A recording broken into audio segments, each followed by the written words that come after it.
look, my mom just died. She just died. That's how it works. By the way, for you young people, here's how life goes. One of your parents is going to die, and the other one is just never going to fucking die. And guess what? It's not the one you wanted. Nope. Where like people die, but then you stay. Yeah. And you're like, fuck, so I guess I always live? Right? Right, because you have lived. Yeah, and I keep missing it. Like, you know? Yeah. Yeah, but it's like, so every time someone dies, I go, another one, man. Right. So every time somebody dies, it's really about your survival. It's really just another sign that you're never going to die. That's I don't think that's narcissistic. It's just retarded. I'm pretty sure that's just. No, he died and I'm here. I think I could. Here's a good piece of trivia, and don't look it up. Nope. Okay. Here's a quiz question. Who is Johnson, Lyndon Baines Johnson's vice president after Kennedy was shot? Who became the vice president? Your mother's cunt. Oh man, it wasn't her. It wasn't your mother. It was her cunt. Her cunt was a. Wait a second. This is a history podcast. Yeah. When he ran, he got somebody else, but he called out, Joan, I need your cunt to be my vice. He called her from Dallas. You know that famous picture of him on the plane? He called her right before that. I need your vagina to be my vice president. All right, so let's start from the top. Mom, I'm so sorry that he said that. Love it, or do you hate it? No, but he's bothering me so much. When I was a kid, I was bullied, but I was bigger. I was bigger and I was bullied. You're still bullied, even though you're bigger than bullied by littler kids than me. No, no, this way. This is a flashback. And I was bigger. I could beat the out of you. And I saw a Korean Jesus. They had a Korean Jesus with the... Don't get mad. How else would I know? It was just what Korean Jesus. Ooh, whatever. I don't get why there's an FCC that can make those rules. I don't understand it. It doesn't jive with what I understand about America and the First Amendment. It just doesn't make any sense to me. They're just words, right? What? They're just words. Yeah, but you want to let me finish? I mean, don't you feel a little bit like, I don't know. Don't you feel like you're special? I did. When I was a kid, I did. Yeah, I still feel that way. Well, when I was, you still feel like that. Yeah, I can see that. I see that. Like any other, even a musician, even being a musician, and on there, what are you doing? Don't be a musician. That's a stupid thing to do for a living. But if it doesn't work out the way you wanted, you can look at these. You got these guys here. These guys. Okay. What are you talking about? Airplane one time, and a married couple came on, and they had been sat separately. There was some mistake. The woman, she's supposed to sit here. She comes up to me and she says, "Would you mind moving so I can sit with my husband?" And he's behind her. He's like, and I wanted to help him, but what am I going to say to his wife? Just, no, I won't move. So I just got off the plane. I didn't go on the trip. And it took off and it hit the World Trade Center. So that was... I remember you weren't of this world to me. You were like I just had never seen anybody that looks like you or I think I was like incredibly you. average. You were like a alien who studied human behavior and got close but didn't quite get there. Some Catholics believe that contraception is murder. They think if you wear a condom, if you stop a sperm from getting to an egg, you killed a possible baby. By that logic, I could say that any woman that won't fuck me is a murderer. Let me tell you, there's a bunch of murdering bitches out there. Sex is weird, though. You know when you're having sex with somebody, you start to make those noises. You know those sexual noises? You ever feel weird about the noises you make during sex? You ever listen to yourself and go like, where the fuck did I pick that one up? What the hell was that? Because sometimes you make the oddest noises. You really get into it, you're like, woo!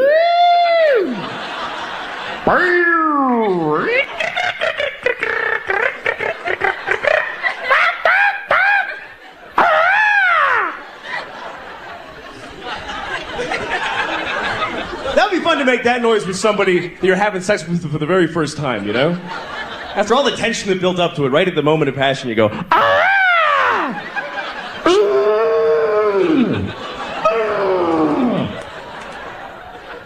Just to watch their face going, oh, shit. Fuck, man, another one. What is the best advice you can give for like a student and like attitude when you're doing that? Because you kind of say a big F you to a lot of people, and I like that. Say, you mean I like attitude when you're what attitude? when you're in the production, which you've done it all. And what's the best attitude to really give? The best attitude in production is really really wanting to help a lot. Really wanting to help whoever's show it is be really great. I think that's anybody who's doing any job, really, should want that job to be done really well. I mean, this is a simple answer, but it's really true. Yeah. There's one person really usually that has an idea of how to do something, and everybody else should really want. I mean, it's such a rare and great gift to get a job in show business. It's very, very. It's not. You're not going to get one. I mean, statistically, you're not. You know, because if you go to France, they just have no sympathy. No. But even if they're not in France, French people from France are that way. Yeah. I was in New York once, and these French people came up to me and asked me for directions, I guess.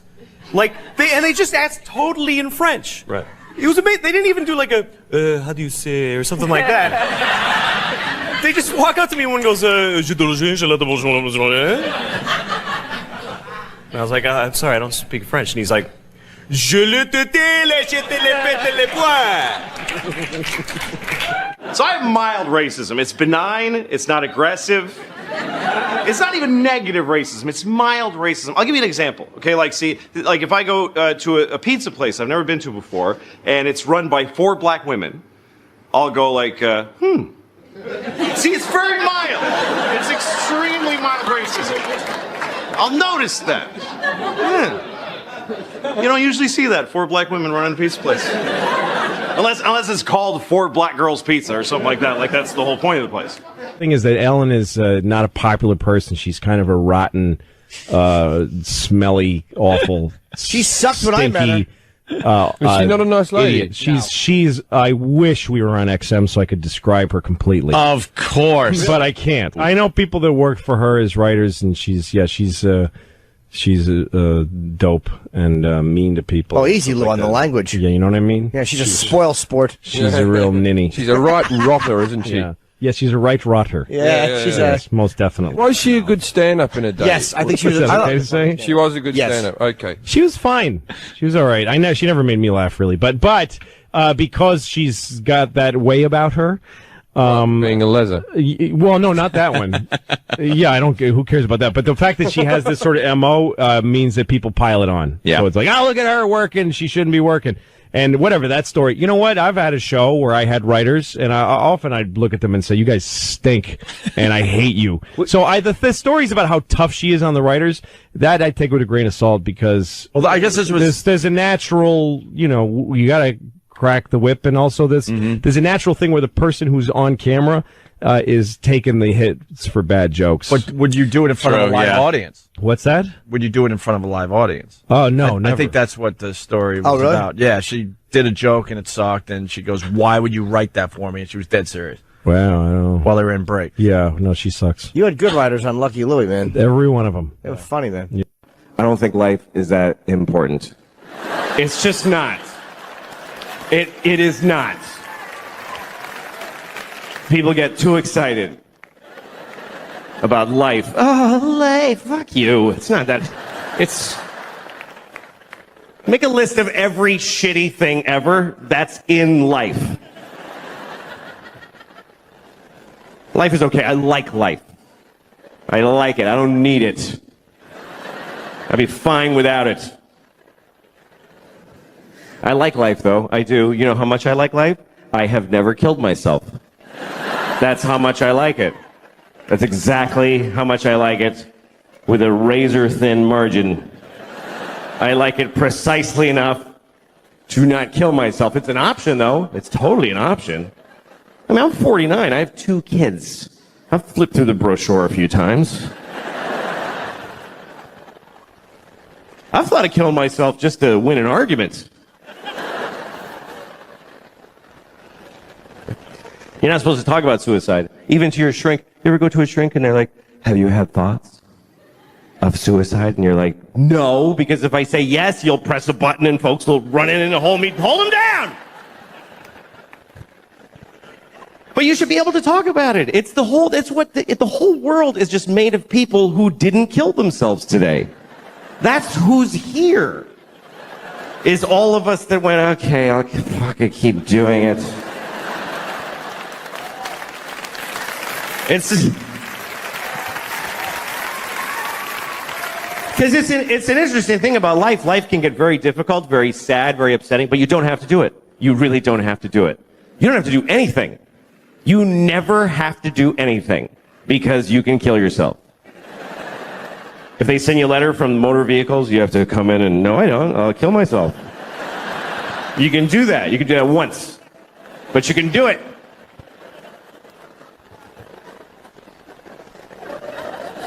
And it's interesting because even when life gets bad, people generally choose it over nothing. Even the worst versions of life. Even a shitty, shitty life is worth living, apparently. Because folks are living the fuck out of them. You ever seen somebody and you're like, how did he should kill himself? Why didn't he not? That dude. You ever been driving and you look at the next car and you're like, oh shit. I wish I hadn't looked in that car. That was difficult to glance at, let alone being it. Just a guy in a tan car. Nobody chooses tan. Nobody picks tan for their car. They give you tan. Is that mine? Yeah, it's yours, fucking loser. Made it tan. They shouldn't even make tan cars. It's mean to make them.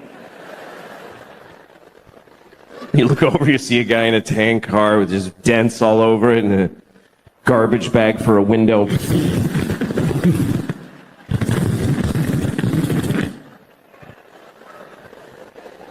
What is holding up his suicide?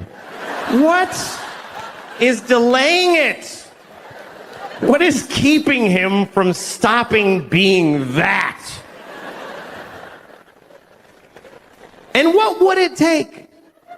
What would it take? What would it take? Both windows are garbage bags? Is that?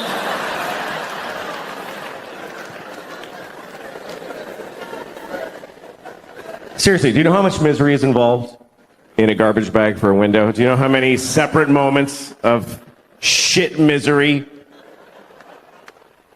They canceled my insurance, broke my window, duct tape.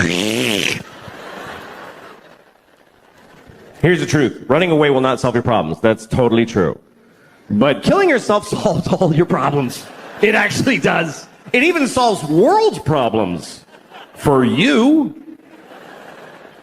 What about ISIS? Kill yourself. Then they'll never get you. Seriously, if everybody who's afraid of ISIS kills themselves right now, then ISIS loses. Because they live in a world of people that don't give a shit. We're gonna cut his head off.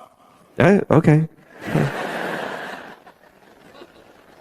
It's not fun now.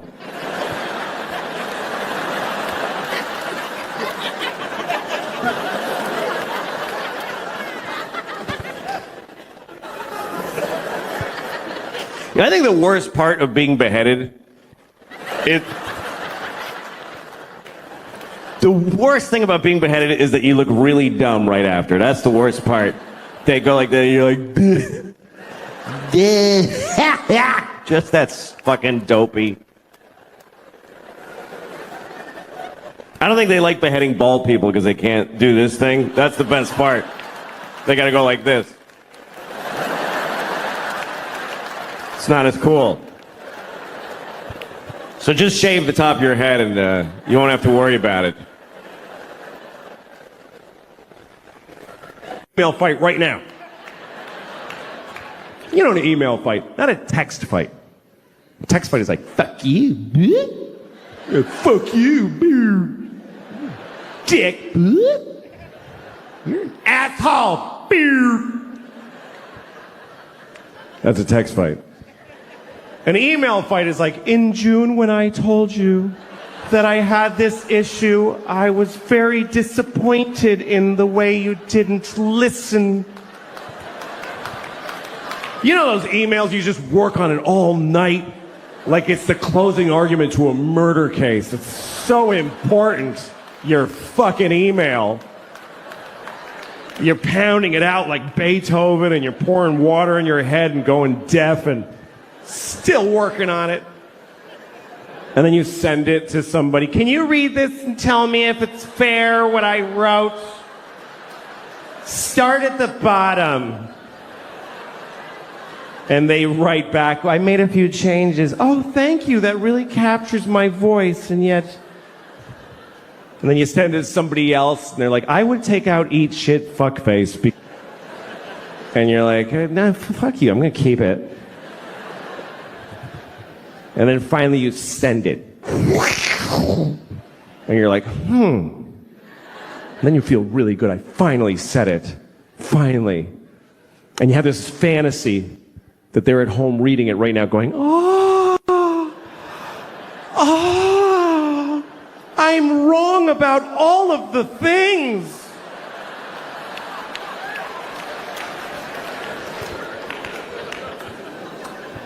And at some point during the day, they haven't written back yet, and you know it's because you just bewitched them. And you decide, I'm going to read my email. I'm going to read the email that I wrote. Is there any more disgusting modern human behavior than reading your own already sent emails? Is there any more scratching your asshole and smelling your finger than that? I do it all the time.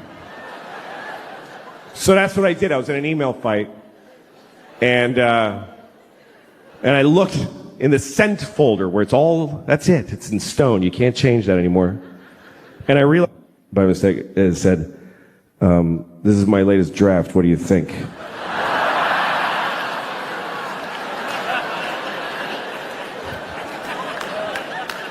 So now the rest of it is just shit. It's shit now. Because she knows I have a writing staff and a focus group. There should be credits at the end of this fucking email. Approved by mother and sister.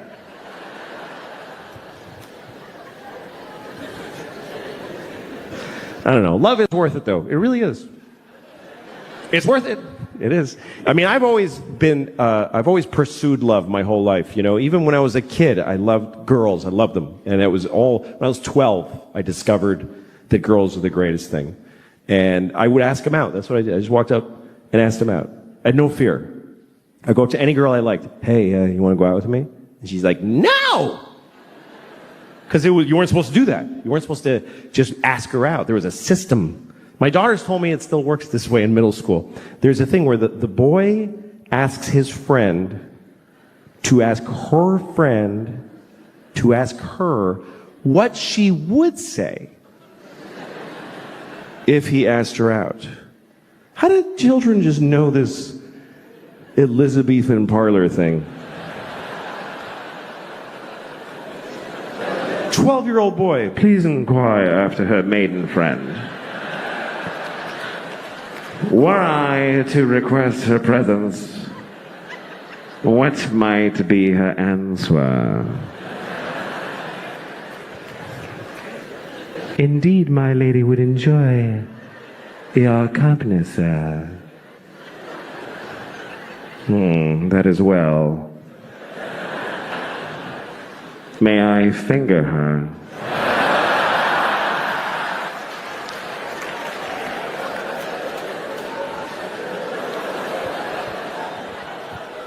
You are bold, sir. And finger her you may.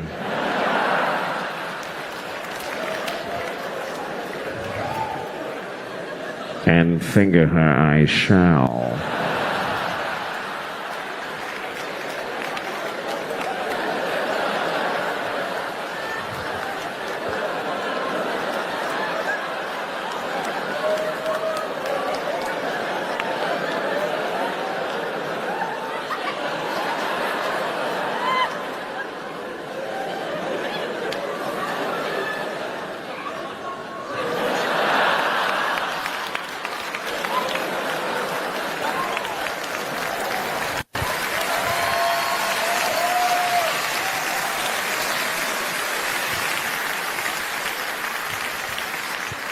Anyway, I didn't do any of that myself. I would just ask them out.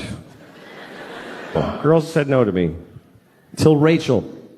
Rachel was the first girl who said yes. I asked her to the dance in 8th grade, and she said yes. Happiest moment of my life. Even to now. I never beat it. Anyway, Rachel said yes. I'll go to the dance with you. So we went to the dance. I was 13. My first time with a girl. And about 5 minutes into the dance, she comes up to me and she says, do you mind if I dance with Jeff? I was like, okay. Because what other moves did I have at 13? What else are you going to say? Do you mind if I dance with Jeff? Yeah, I do. I mind very much. What the fuck do you think this is, Rachel? You know what? Get your shit. We're leaving right now. Get your shit. Shut the fuck up, Rachel. I swear to God. I didn't have any of those tools. So I said, okay. And she danced with Jeff and made out with Jeff and left with Jeff. That was it. And I learned, by the way, that guy Jeff, this is a true story. That guy Jeff, he's a woman now. That's what happened. It's true. I was looking, and she has a whole blog on Facebook about becoming a woman. I was up all night reading it. I was crying. It was amazing. I was like, this is incredible. And then at the end, there's a picture of her with hair, and she says, I didn't change. I knew what I was all along. I knew I was a girl since I was 6 years old. And I read that, and I thought, why'd you take my fucking date then?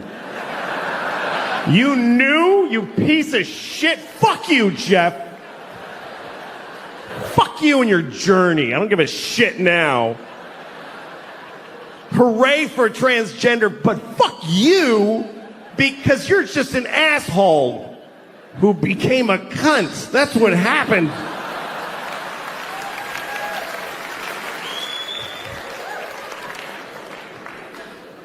I don't like dicks. That's why I'm not gay. That really is the reason. I hate dicks. Penises are very disgusting to me. I don't want to yuck your yum. I just think they're gross. I always hated penises. I hated my father's penis. I did. I hated my father's penis. Well, when you're a little boy, sometimes you got to see your dad's dick. If you go to a restaurant, you're probably going to see your dad's dick. I should explain that, right? That sounds like I have a weird father. All right, we're going out to eat. Everybody take a look.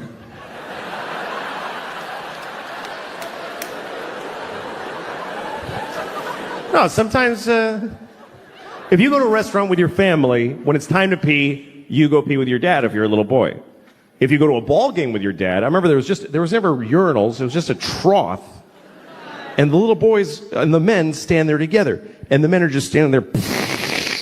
And we're down here, the little boys. And the dicks are eye level. Just horrible, hissing dicks. In both directions, like a chorus line. Just...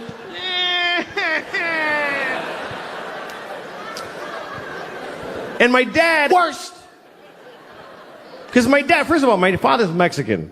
It's true. My father is Mexican. I'm not. I'm not Mexican. My father is. Just because some Mexican fucked my mom for years doesn't make me a Mexican. Just makes her a whore. But anyway, my father had a Mexican, Catholic, uncut, raw, organic, local fucking free-range Mexican dick. It was just so basic. It was like a farmer's market yam just sticking out like a tamarindo pod. And the pee would spray out of it. I'm like, Dad, open your dick before you pee out of it. It's like you're pissing out of the corner of a pillowcase.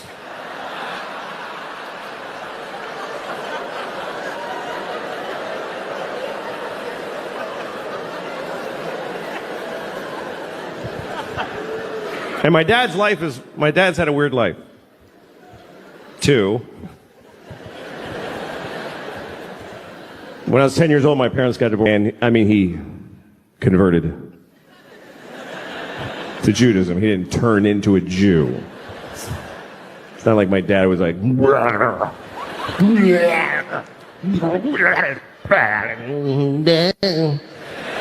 He,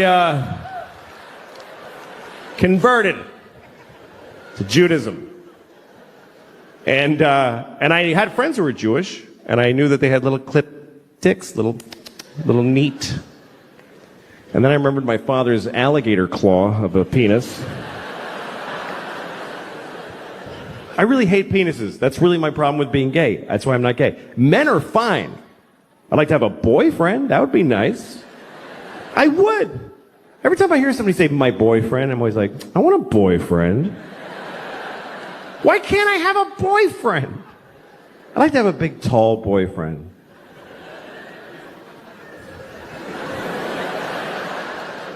That's my boyfriend.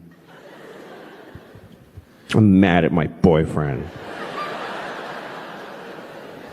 I get to wear his jacket. It's all big on me. I'm like, it's my boyfriend's jacket.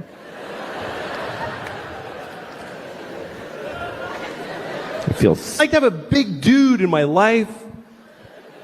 Comes up behind me like this. I'm like, hi. Like, I know that would be nice.